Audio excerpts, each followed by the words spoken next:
Olá, hoje eu converso com o Eduardo Cavalheiro, sócio e fundador da Rio Verde Investimentos. A Rio Verde é uma gestora especializada em small caps e tem atualmente mais de 100 milhões de reais sob gestão. Nós conversamos sobre o mercado de small caps, também os riscos e perspectivas agora para 2020. Se inscreva no nosso canal e fique conosco.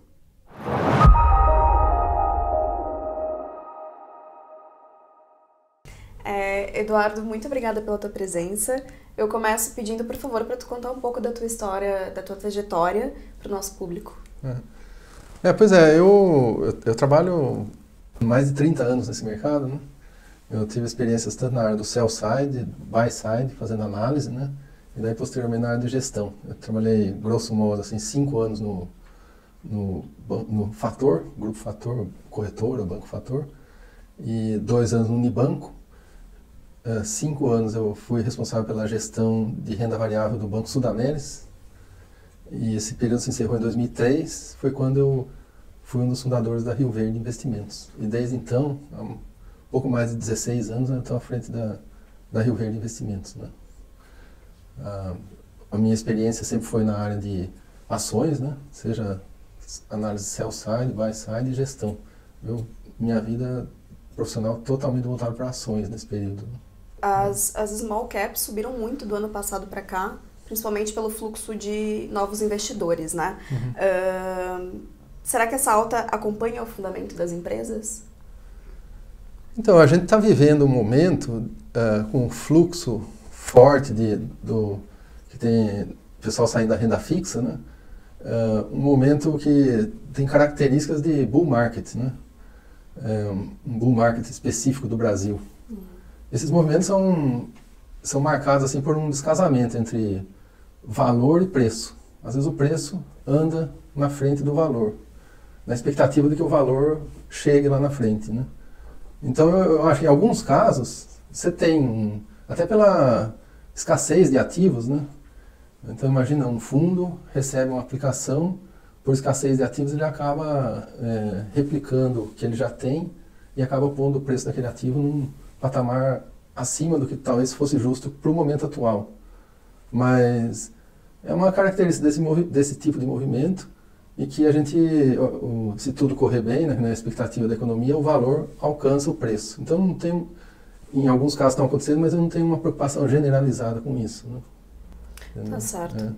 Fala um pouco agora do desempenho da tua carteira. Quais ações performaram melhor e quais ações deixaram a desejar? Então, a gente no ano de 2019, podemos falar do ano de 2019 como um corte aí, né? A gente teve um desempenho muito bom, nosso fundo subiu 57%, né? Assim, comparado com os benchmarks, é um desempenho muito bom. Assim, desde o início do ano, a gente montou uma carteira que dava preferência para 3 setores principais da economia que a gente achava que são os setores que se beneficiariam da retomada da economia, redução de juros, que são a parte de comércio, varejo, né? Infraestrutura e logística e incorporação imobiliária. Então, dentro desses setores, as ações que a gente escolheu performaram muito bem. Eu destacaria em varejo as ações da Via Varejo, que além da recuperação da economia, que beneficiou a empresa, também a questão da mudança do controle, mudança da gestão, né? Tudo isso beneficiou. Na parte de infraestrutura e logística, destacaria a Eco Rodovias, que é uma empresa, é o segundo maior grupo de concessões rodoviárias do Brasil, e ela esse tipo de empresa se beneficia muito desse cenário de recuperação, porque primeiro que as rodovias que eles já têm no portfólio, a gente observa um aumento do tráfego, né? Então, você pega os dados de 2019, ao longo do ano, o tráfego só foi aumentando, né? Trimestre a trimestre, né? Outra coisa que por uma postura do governo, o governo colocou novos lotes, né, de concessões à disposição. Então, ela adquiriu um desses lotes, que é uma estrada que liga Goiás a Minas Gerais. Isso potencializa o crescimento dela, né? E o outro aspecto também é que esse tipo de empresa é um tipo de empresa que opera alavancado, né? Com maior volume de dívida, e a taxa de juros mais baixa ajuda na performance desse tipo de empresa. Então, aconteceu, as três coisas que a gente imaginava que poderia acontecer, aconteceram, né? E no setor de incorporação imobiliária, destaco a Iven, né? A Iven é uma empresa que ela aproveitou muito bem o período da crise que o Brasil passou para se ajustar internamente, tanto em termos de processos como nível de despesa, pessoal, né? E quando houve a sinalização de que o cenário ia melhorar, ela estava pronta para aproveitar esse ciclo, né? E realmente aproveitou. O ano 2009 operacionalmente foi muito bom, ela lançou volume recorde, voltou ao tamanho que ela já teve no passado, e a ação valorizou bastante também, ainda bem. Ainda bem. Agora, na configuração atual da tua principal estratégia, quanto tem de caixa para procurar por novas oportunidades? Então, a gente tem normalmente a gente trabalha com pouco caixa, né? Uhum. A gente é uma empresa, um fundo long only, de posicionamento, né? E até como você falou, as razões da gente ter caixa a gente não vê o caixa como uma proteção da carteira, mas para aproveitar oportunidades. Então a gente fica com caixa em alguns momentos, taticamente, assim, né? No ano de 2019 a gente ficou, um período foi meados de agosto, assim, mês de agosto, porque a gente tinha dúvida, né, sobre a questão da reforma da Previdência, uma série de coisas que estavam pendentes naquele momento. E daí aproveitamos o momento que o mercado ofereceu uma oportunidade para aumentar a nossa exposição e ficamos totalmente posicionados o ano inteiro, né? Então essa é a forma que a gente trabalha com o caixa, né? Nesse momento, né, assim, no início de 2020, nós temos um pouco de caixa, porque o mercado subiu bastante, tem algumas turbulências, principalmente externas, né? Então a gente está vendo um ponto ótimo assim, para voltar. Mas a posição de caixa não é tão relevante, né? Hoje, por exemplo, em torno de 10%. Né? Mas falando de cenário doméstico, vocês estão otimistas? A gente está bem otimista, né?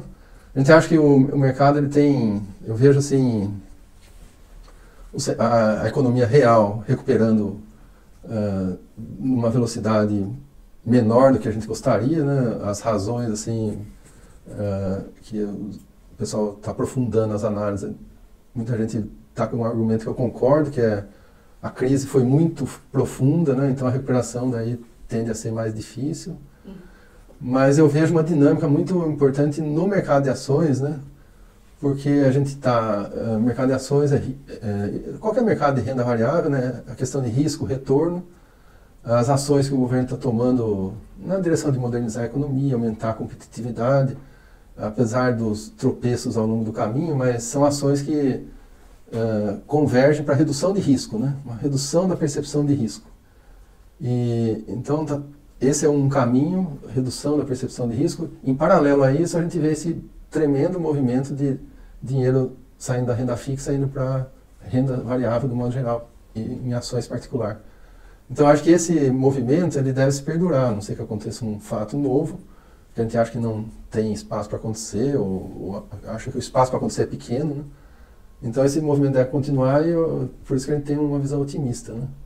E qual que é a tua maior aposta para gerar alfa nesse ano? Então, a nossa carteira, ela muda pouco os nomes, né? Mas a gente tem nomes esse ano que estão entrando na fase de maturação mais forte, em termos de maturação do modelo de negócio, e que a gente acredita. Um deles é a Eco Rodovias, que é uma posição importante na nossa carteira. A gente acha que esse ano vai ser muito movimentado na parte de novas concessões, vai movimentar muito esse mercado. A Eco Rodovias, inclusive, fez uma oferta na concessão do Estado de São Paulo, a maior concessão que foi feita agora, o projeto PIPA, não sei se você teve conhecimento, e ela não levou, teve uma oferta superior, mas mostra a intenção da empresa de buscar novos potenciais de crescimento. E a outra é uma empresa que é uma empresa muito estável, mas que parece que os eventos estão convergindo para beneficiar o desempenho dela, que é a São Martinho. É uma empresa do setor de açúcar e álcool, que se beneficia até agora, nesses últimos tempos, uma série de eventos, por exemplo, o presidente Bolsonaro fez um acordo na Índia para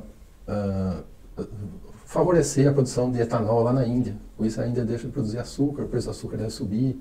Enfim, uma série de coisas que beneficiam essa empresa. Hoje a gente está vendo essas duas posições da carteira com potencial de gerar alfa significativo para a nossa estratégia, né? Aproveitando, quais são os principais riscos ou betas que vocês estão expostos nas principais posições? Então, eu vejo que o risco do nosso portfólio, do modo geral, é a frustração desse cenário benigno que a economia está passando, né? Frustração? Que se acontecer de frustrar isso, né? Acho que isso é o risco que a gente corre, né? Porque todas as nossas teses, na maioria quase todas, né? A maior parte da carteira, está linkada com essa recuperação geral da economia, seja um crescimento que não é tão exuberante, mas principalmente nessa parte da modernização da economia. Se por alguma razão isso for bloqueado, a nossa carteira sente, vai sofrer. As empresas são boas, mas acabam tendo um impacto, né? E essa é daí na questão do beta da carteira, né, o que afeta muito o dia a dia das cotas, né, tem empresas que o modelo de negócios é um pouco mais arriscado, né? Notícias pontuais podem fazer oscilar, não que as empresas têm qualidade, mas, por exemplo, via varejo a gente mantém a posição ainda, a gente sabe que é uma ação que subiu bastante, e se qualquer notícia de frustração de vendas, frustração de margem, ela tem beta alto, né? O tipo de empresa que tem beta alto pode prejudicar. Esse é o tipo de coisa que a gente está, o tipo de risco que nós estamos correndo, né? Mas que é um risco calculado, a gente sabe que a carteira a nossa carteira fala assim, importante a carteira ser bem equilibrada, sabe? A gente não pode ficar o tempo todo apostando num setor concentrado, né? Então a gente tem que diversificar por setores. Até um detalhe assim, que eu não contei, que a nossa carteira ela é uma carteira concentrada. A gente trabalha com 12 ações na carteira, né? Então todas as posições têm participação relevante na carteira. Todas as ações repercutem no resultado de forma relevante, né? Então se for mal, a gente sofre, se for bem, a gente se beneficia. Isso aí é uma coisa interessante que obriga a gente a acertar bem mais do que errar, né? E felizmente tem acontecido isso. Mas a carteira tem que ter o equilíbrio, você tem que ter boas pagadoras de dividendo que amortecem a volatilidade, né? Empresas com beta mais alto que puxam a rentabilidade em momentos favoráveis, né? É esse tipo de equilíbrio que a gente busca, né, na carteira. A gente cuida dessa carteira há 16 anos, né? Então estamos com uma metodologia bem desenvolvida, né? Bem sólida, tá certo. As small caps, elas tendem a ter baixa liquidez e também, no período de maior aversão ao risco, elas sofrem mais, né? Como que vocês se protegem disso? Então, isso é uma característica particular da nossa estratégia, são questões gerenciais da nossa estratégia, que a gente, apesar de ser um fundo small caps, mas a gente tem uma preocupação grande com a liquidez. Então a nossa carteira é líquida, sabe? Assim, dentro do porte do nosso fundo, das condições de mercado é líquida. A gente tem uma regra gerencial que o fundo não pode, a gente tem que ter condição de zerar a posição total do fundo em 7 pregões, participando com 20% do volume negociado. Então, assim, isso elimina uma série de empresas que não podem fazer parte da nossa carteira, que são as chamadas microcaps, né? São empresas com baixa negociação e que acabam limitando a liquidez geral da carteira, né? Não que a gente não olhe para essas empresas, a gente olha para essas empresas com o objetivo de enxergar talvez a possibilidade dela pular de nível, né? Ir para esse grupo das small caps com um pouco mais de liquidez, né? Eu até dou um exemplo para você, é a menor posição do nosso fundo, é a ação da Ouro Fino. Ela é a menor posição porque ela tem baixa liquidez, né? Mas a gente, desde que a gente tomou a decisão de investir nessa empresa, a gente já mapeou quais os gatilhos que poderiam fazer essa empresa ter liquidez. Então, um deles é uma venda de um bloco de ações que hoje está concentrada no BNDES, né? E isso traria liquidez e abriria a chance da gente aumentar a nossa posição, né? E abriria a chance de valorizar a ação, enfim, esse é a nossa estratégia para essa ação em particular, né? Mas a gente preserva muito a liquidez. Então, no caso de proteção, no caso de um movimento mais brusco do mercado, a gente não trabalha com proteção, com hedge, né, na carteira. O que a gente faz, a gente muda o tamanho das posições que a gente tem, de forma a direcionar maior parte dos recursos para aquelas ações mais conservadoras, né? É aquela questão do equilíbrio que eu falei, né? Então, uma ação, esse equilíbrio é dinâmico, né? Ela pode estar equilibrada para um cenário de hoje, para um cenário de amanhã, talvez eu tenha que mudar as proporções daquelas ações na carteira, né? Então, se a gente tem uma visão menos otimista, não quer dizer que nós vamos mudar a carteira completamente. A gente ajusta o tamanho das posições, né? E faz um pouco de caixa, mais ou menos nessa linha, né? Agora, voltando a falar da retomada econômica, né, da economia brasileira, em quais setores vocês enxergam mais oportunidades? Então, esse ano, assim, você pegar 2020, vamos pegar um ano que essa recuperação da economia pode se consolidar. A gente vê melhorias em setores que se beneficiem da renda e do emprego, né? Esses são setores, até agora, né, nessa recuperação da economia, a gente não teve grande crescimento de emprego e renda, né? Ainda tem muita gente desempregada, o poder de barganha para aumentar salário é baixo, mas a gente acha que começa esse movimento mais firme esse ano. Então, setores que se beneficiem disso devem se valorizar, né? O mais óbvio é varejo, né? Que você já mencionou. Varejo. Acho que tem outros até que nem fazem parte da nossa carteira, por exemplo, o setor de educação, né? Com aumento do nível de matrícula nas universidades, a parte de saúde, mais gente acessando planos de saúde, né? Esses setores são diretamente beneficiados por essa dinâmica, né? A outra dinâmica que é muito forte, que eu acho que vai ficar muito claro esse ano, é a questão do investimento em infraestrutura. Então, empresas de infraestrutura e de logística, colocando tudo no mesmo grupo, né, são empresas que vão se beneficiar. Então, concessionárias de rodovia, concessionárias de aeroportos, concessionárias de portos, né? Tudo isso são setores que vão se beneficiar esse ano. Eu destacaria isso daí, né?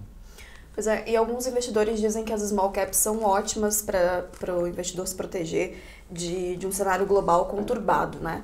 Como é que vocês estão posicionados nesse sentido? E em que companhias também? Então, assim, a small caps ser uma proteção em relação ao cenário global, não sei se eu concordo totalmente com essa afirmação, assim. A questão é assim, o que ocorre no Brasil é que o mercado de ações, ele a maior parte do mercado de ações está em setores, ou estão relacionados com setores que não se beneficiam dessa dinâmica nova da economia brasileira, né, de aumento de competitividade e crescimento de renda, esse tipo de coisa, né, que é o setor bancário, talvez setor de petróleo, né, esse tipo de coisa. Agora, então, acaba que as small caps, mid caps, principalmente small caps, são empresas mais relacionadas com a economia doméstica, né? Então, num primeiro momento, você pode falar, pode acontecer qualquer coisa na China que as empresas são voltadas para o mercado doméstico, não tem nada a ver com a China, né? Mas se tiver um problema mais grave no exterior, acaba respingando também nas small caps, né? Então, eu não vejo muito essa separação. Eu concordo que a gente tem... As small caps têm um potencial superior ao resto do mercado por essa diversificação econômica, né? Você pega o índice small caps, né? Ele tem uma pulverização bem grande. Você pegar a diversidade de setores representados no índice small caps é muito grande. E majoritariamente são setores voltados à economia doméstica que se beneficiam demais dessa dinâmica nova da economia, né? Então, sim, as small caps elas tendem a ter desempenho melhores que as large caps, que o índice Bovespa, vamos chamar dessa forma, mas eu não vejo elas protegidas se tiver um problema global, né? Conta pra gente qual a rotina que vocês usam para analisar as companhias que integram a carteira de vocês. Então, eu venho da análise, né? Então, forte da nossa empresa, da Rio Verde, é a análise, né? A gente sabe fazer análise, sabe quais questões abordar, né? A questão é selecionar as empresas, né? Quais que nós vamos analisar. Então, a gente tem um processo de selecionar quais empresas nós vamos analisar, principalmente nas small caps, né? Que não tem muita gente cobrindo, né? Pouca gente cobrindo, você não tem informação. E a gente faz alguns filtros, roda alguns filtros para identificar quais empresas que nós vamos olhar. E os filtros são os mais variados possíveis, né? Por exemplo, a gente chega a pegar as análises de sell-side, os stock guides, né? E, assim, um exemplo extremo, né? A gente pega quais as ações que o mercado está mandando vender, né? No grupo das small caps. E daí a gente fala, olha, vamos olhar essas daqui. Porque geralmente é uma análise que foi feita há muito tempo, ficou lá esquecido e muita gente não está olhando talvez uma transformação que aquela empresa esteja passando, né? E daí, uma vez identificado uma nova alternativa assim, de análise, daí a gente entra a fundo na empresa, analisa, cada empresa tem uma forma de analisar, né? Depende do setor, da dinâmica do negócio, né? Então, uma empresa nós vamos fazer um modelo de projeção financeira, outros nós vamos fazer dependendo do setor, por exemplo, agora, uma das posições mais recentes da nossa carteira, a BR Properties, nós fizemos uma análise baseada no NAV, que é o Net Asset Value, né, o valor líquido dos ativos, porque a empresa está passando uma transformação enorme de mudança de venda de imóveis, compra de outros, e foi a forma que a gente achou de tentar sintetizar a análise, né?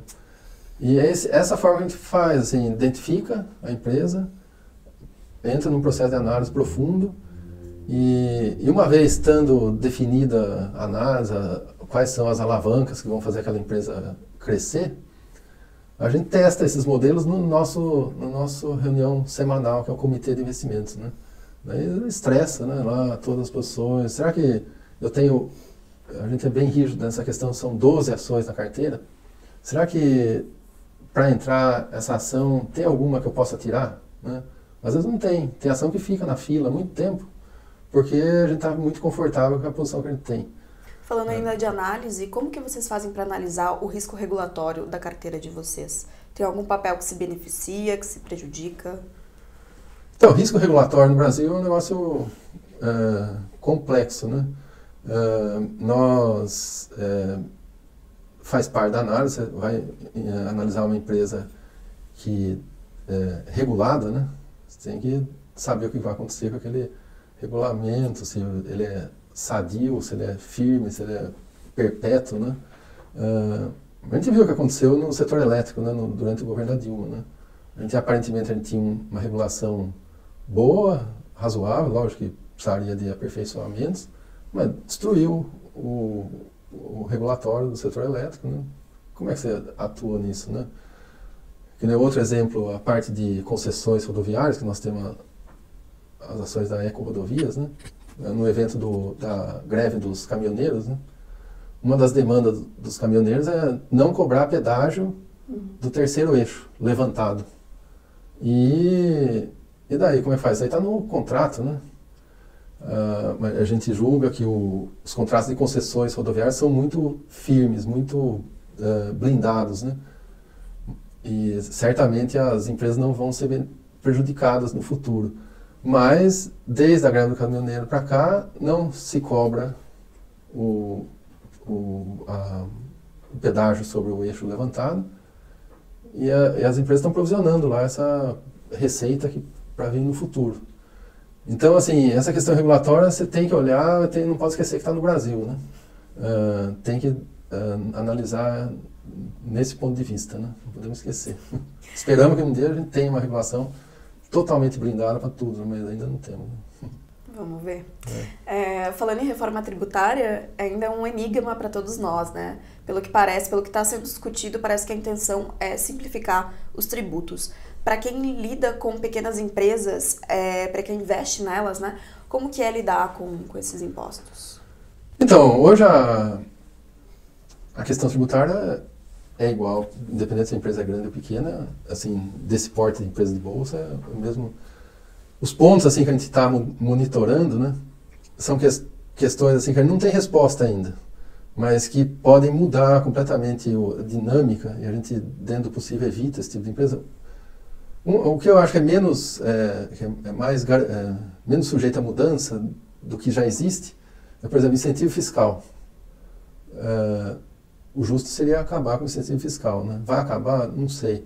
Mas a gente acha que para as empresas que já têm um incentivo fiscal, talvez seja difícil demover ou tirar esse incentivo fiscal, né? Por exemplo, uma empresa se instalou numa determinada região do país com incentivo, não dá para dia para noite falar agora não tem mais, né? Talvez o incentivo fiscal foi fundamental para a tomada daquela decisão, né?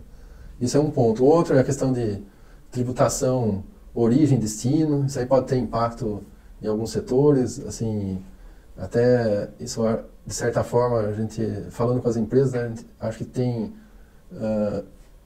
represado alguns investimentos de algumas empresas, né, porque elas têm intenção de fazer uma fábrica nova, uma expansão nova, um centro de distribuição. Ela fala, nossa, onde eu vou pôr isso aí? Porque se mudar o jeito de tributação, talvez eu não vou ter o benefício que eu imagino que eu tenha, enfim. Daí ele posterga o investimento, né? Acho que está acontecendo isso. Então, eu vejo que a questão tributária é uma preocupação, a gente tem que tentar analisar frente à questão da reforma tributária, mas a gente não sabe o que vai sair, né, da reforma tributária. Então, eu acho que esse é um assunto que, se tudo correr bem, né, acho que é um assunto que vai esquentar agora a partir da volta do ano legislativo, né, no Congresso, e daí a gente vai passar a acompanhar mais de perto. Mas, em resumo, a gente, nas nossas decisões, a gente tem evitado entrar em empresas que têm essa questão em aberto, né? Eu acho que é por aí do imposto, não sei se é exatamente nessa linha que você gostaria de... Não, tá ótimo. É.